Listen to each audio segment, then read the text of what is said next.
How to set up Passkey for US bank login. Hi everyone and welcome back to our channel. Today we are providing you with a simple guide that you can follow to set up a Passkey for login into US bank.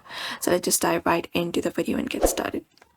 So we can head over to usbank.com for that and basically go ahead and log in.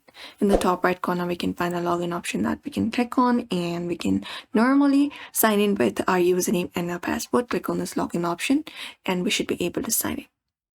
Otherwise, what we can do is, if we want to create a passkey, we can usually find this option called we do not have a passkey yet, and click on this option called learn more, or click on this option called use passkey. We can click on any of the option available and we can start the process to set it up.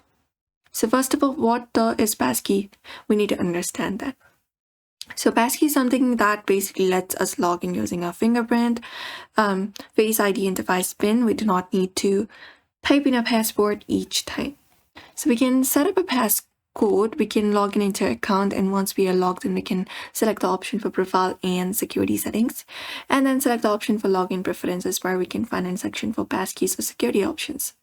And once we click on it, we can click on the option called set up passkey, and we can choose up a device, phone, device, tablet, or computer, and can follow up the prompts and then confirm of the setup, and that way we should be able to do it.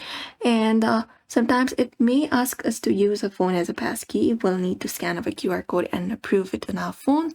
A device that supports passkey are the requirement, and screen lock should be enabled, such as PIN, fingerprint, or face lock. And that's it. Once you've done so, you can use this option called use passkey and approve with your fingerprint, face, or the PIN, and you're logged in instantly. And that's it.